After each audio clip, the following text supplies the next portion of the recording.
Hola, yo soy Jimena Vázquez y les doy la bienvenida a otro episodio de Eje a Fondo. Hoy nos encontramos con Lorenzo Lazo, un economista, analista político y una gran persona. Bienvenido, Lorenzo. Jimena, muchas gracias. Me da mucho gusto estar aquí. Muchas gracias por la invitación. Y qué bueno que tengamos un tema de interés esta ocasión, ¿verdad? Exacto.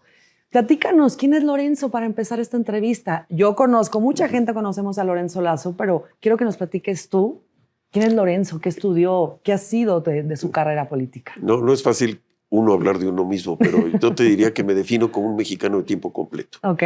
Y esto significa que a lo largo de mi vida profesional, yo estudié economía en el ITAM, estuve trabajando un tiempo en el sector financiero, empecé mi carrera en Banco de México, luego tuve la oportunidad de trabajar en Presidencia de la República viendo asuntos internacionales, tuve una experiencia realmente formadora y muy importante también en la Embajada de México en Gran Bretaña durante el periodo de la señora Thatcher, y en ese periodo pues el mundo tuvo muchas transformaciones.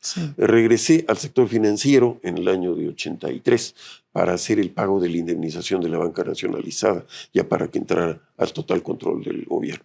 Después de eso tuve un inicio de una actividad académica en el ITAM, construí el centro de posgrados con un grupo de importantes miembros de la Junta de Gobierno del ITAM, y después estuve trabajando 34 años con Miguel Alemán Velasco. Entré yo con él como asesor en temas del Tratado de Libre Comercio en el Senado de la República. Estuve con él en el gobierno de Veracruz, coordinando toda la parte del plan de gobierno, la oficina del programa de gobierno, con importantes contribuciones en el tema del federalismo en la CONAGO. Y después pues he tenido ya la actividad como profesionista independiente en consejos de empresas financieras, de seguros, y a la actividad académica en el ITAM, donde llevo 20 años dando 2 diplomados, un módulo relativo a marketing político y otro a gobierno en funciones con el diseño de políticas públicas. Mi vida me ha llevado también por el camino de los medios. He estado haciendo comentarios y análisis en televisión pública predominantemente, porque considero que es importante la retribución del conocimiento que uno tiene a la difusión de las ideas, de consolidar una cultura democrática en este país, de construir una base de conocimientos de nuestra historia, de nuestra identidad, y que permita que las nuevas generaciones no estén olvidando el pasado tan importante que tenemos. Claro, y justo en esta entrevista lo platicamos, Lorenzo y yo. Queremos hacer un análisis de la historia de la política mexicana, ¿no? Tú que eres un analista político y sobre todo que tienes las tablas y conoces de mano todo lo que ha pasado dentro del gobierno mexicano. Me gustaría empezar preguntándote después de la revolución vino la Constitución de 1917, que todos la conocemos, que es la actualmente, la que está en vigor. Yo te quiero preguntar, ¿qué crees que cambió cuando llegó este nuevo sistema político, esta manera de gobernar, este sistema democrático a México? Mira, dices que la Constitución de 17 sí es un parteaguas en la historia del siglo XX para acá. ¿Por qué? Porque establece 3 condiciones fundamentales. La primera es el criterio de que los sistemas de gobierno tienen un periodo de tiempo no repetible. Es decir, el concepto de no reelección es un concepto fundamental, es una cláusula pétrea del sistema político mexicano. Y en ese criterio de no reelección viene entonces la razón de la revolución, que fue el derrocamiento de una dictadura de Porfirio Díaz. Entonces, en México, a partir de ese momento, la evolución de la revolución lleva varias etapas. De 1917 a 1946 hay presidentes de México que son veteranos de la revolución. Es decir, desde Venustiano Carranza hasta Lázaro Cárdenas y Ávila Camacho, vemos toda una secuencia de personajes importantes de la historia. Uno de ellos, Plutarco Elías Calles, que es el que funda un partido que luego cambia de nombre, pero es el mismo partido que acaba siendo el PRI, en 1929. Y Plutarco Elías Calles tiene esta preocupación de continuar ejerciendo el poder y se enfrenta con Obregón. Obregón había sido presidente antes de él, veterano de la revolución, importante en la batalla de Celaya y otros muchos, ahora sí que galardones de la lucha revolucionaria, y como tal pretende regresar después de un periodo. Y es un periodo muy importante el hecho del intento de regreso de Obregón, porque muere asesinado. Y esto te dice que el principio de reelección, consecutiva o no consecutiva, el sistema político mexicano no lo permite. Desde entonces. Llega el año de 1946, termina Ávila Camacho, todos los gobernantes, excepto Pascual Ortiz Rubio, que fue uno de los 3 del Maximato, no tenían antecedentes de carácter electoral o de carácter militar. Sí. En el caso de 1946 al 2000, vemos 2 periodos. De Miguel Alemán a Díaz Ordaz, vemos gobernantes que tuvieron puestos de elección popular previamente. Sí. Miguel Alemán como gobernador, el caso de Ruiz Cortines había tenido un cargo, el caso de Díaz Ordaz y López Mateos habían tenido cargos en su estado, uno en Puebla y el otro en el Estado de México, respectivamente, y viene un cambio muy importante en 1970, que es el inicio del gobierno del presidente Echeverría. Sí. Un presidente, ahora sí que la izquierda dentro de la revolución, la izquierda dentro del PRI. No empezó Y los pininos. tenemos un periodo muy interesante, Echeverría, López Portillo, De la Madrid, Salinas y Zedillo, que son presidentes que llegan a tener un cargo de elección popular para ser candidatos a la presidencia. O sea, una cosa era construir el modelo político de la posrevolución con cargos de elección popular y con una base social de soporte, y otro modelo fue que el escalafón del Politburó administrativo era el que te abría el camino al poder. Entonces, y ahí viene en una fase muy importante.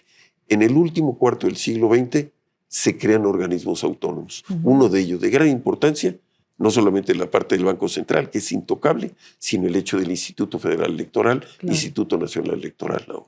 Claro. Regresando a la parte de la historia de la revolución, mucha gente tiene a Porfirio Díaz como un dictador, como criminal. Así lo vendió la historia. Yo quiero que me digas tu punto de vista de Porfirio Díaz. A mí se me hace el mejor presidente que ha tenido México, que trajo demasiada industria, trajo cultura, trajo muchas cosas. Pero quiero que tú me digas cuál es tu punto de vista de Porfirio Díaz. Yo te diría, el coronel Porfirio Díaz es un héroe de la historia de México. Estoy de acuerdo. En términos de enfrentar a las invasiones que tuvo México y su trayectoria militar en ese momento, ser un gran estratega. El presidente Porfirio Díaz es distinto.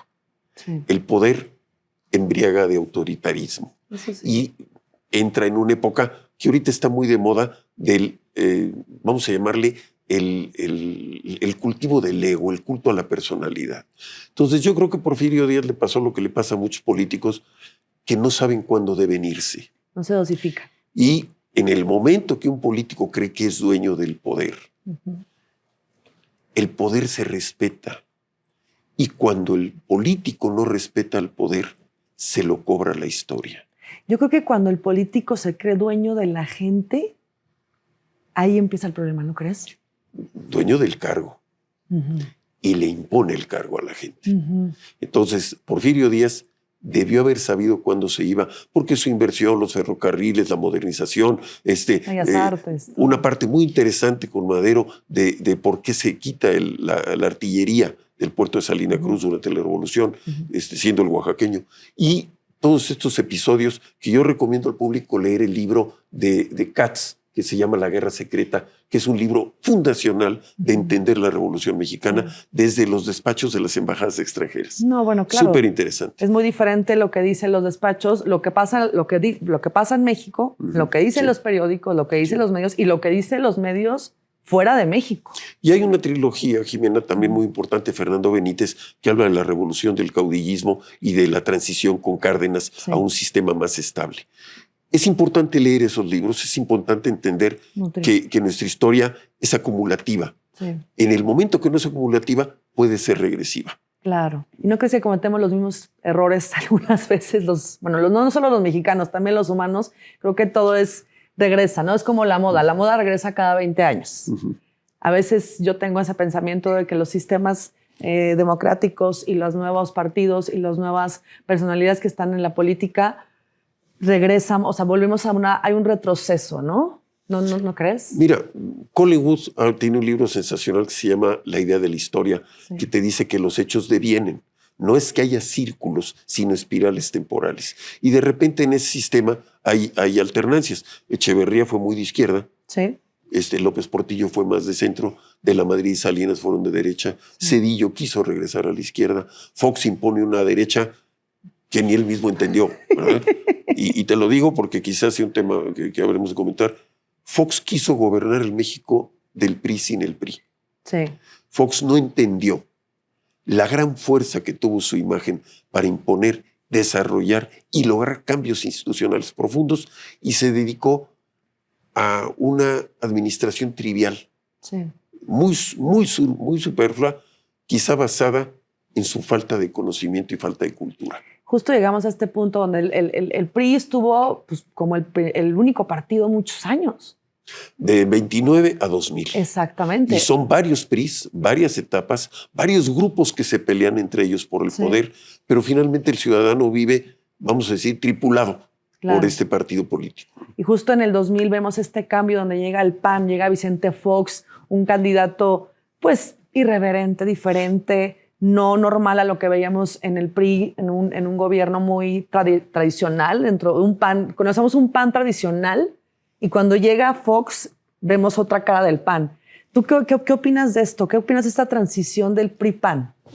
Era necesaria, fue tardía y lamentablemente la persona que tripuló la transición no entendió la gran dimensión histórica de la que tuvo oportunidad. Claro. Vicente Fox tuvo la gran oportunidad de hacer reformas fundamentales, reformas de trascendencia en términos de romper techos de cristal políticos, ideológicos, económicos del país, y se dedicó a una visión de túnel muy limitada, y repito, limitada por su falta de conocimiento de historia y de cultura. Claro. Al no saber ni siquiera quién era Jorge Luis Borges, ¿no? Justo estaba viéndolo en una entrevista porque se está reactivando el expresidente Fox. Lo estaba viendo en una entrevista con unos influencers que hacen preguntas, que de hecho nunca habían tenido un presidente. Creo que habían tenido políticos, pero no un presidente, un expresidente.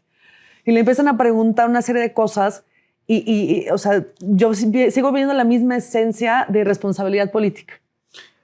Mira, ahora sí que Vicente Fox llega como un promotor de un producto, de su historia en la empresa de refrescos que estuvo muchos años ahí, sí. Supo que la parte de la publicidad y la propaganda era fundamental para el posicionamiento. Pero llega un momento que una vez que te acabas el refresco y te pones a pensar qué tipo de administración tuviste, ahí están las oportunidades perdidas. Exactamente. Y yo considero que se le perdió también, y esto es muy importante, Jimena, se le perdió respeto al cargo. No era el hecho de que anduviera con su camisita azul por todos lados. Era el hecho de que él, como titular de la investidura presidencial, cosa que los priistas la tienen muy sacralizada, ¿no? Es muy solemne el tema, se le perdió el respeto al poder. Y el ejercicio del poder es una responsabilidad ajena al partido. Y eso es muy difícil que quien ejerce el poder lo quiera entender o aceptar. Claro, sobre todo entró en el principio, bueno, no sé, El Príncipe de Maquiavelo, ¿te acuerdas? El gran libro fue mi primer libro político, me encantó, me lo encargó un gran maestro que lo sigo teniendo, tengo contacto con él, y aplicó lo que decía Maquiavelo, ¿no? Pan y circo.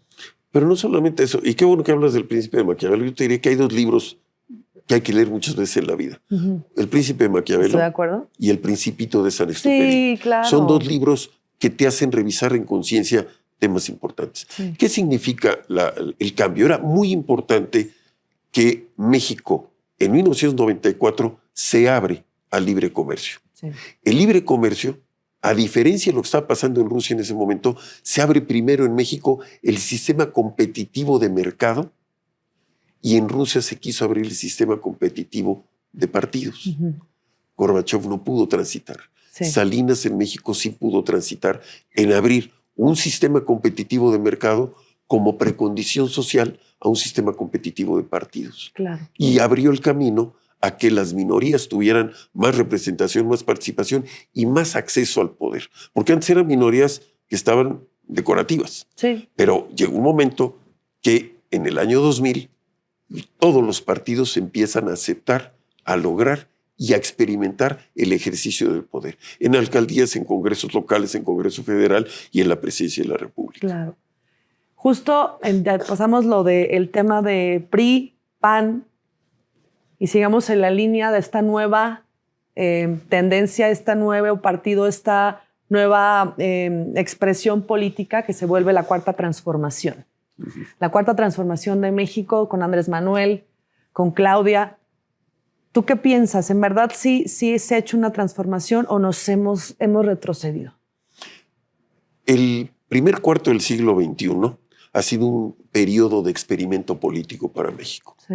Hemos experimentado el cambio de partido en la presidencia. Sí. Hemos experimentado dos tipos de presidencia del Partido de Acción Nacional, la de Fox y la de Calderón. Hemos visto el intento de regreso del PRI con Peña Nieto y hemos visto el hecho, ahora dicho de una manera muy cuidadosa, que se le dé oportunidad a quienes no habían tenido la oportunidad de gobernar, que es a la izquierda. Una izquierda, como todas las izquierdas, dividida por sus ideologías, confrontada por sus dialécticas estancadas, porque están estancadas su dialéctica en la lucha de clases del capitalismo con el proletariado y ese tipo de cosas. Y ahí está estancado el análisis. Sí. Ahora, ¿qué sucede? Llega López Obrador con una cantidad de promesas, con una expectativa social muy grande, con una idea de que el Estado debe de estar en contra del mercado. Y no es el camino.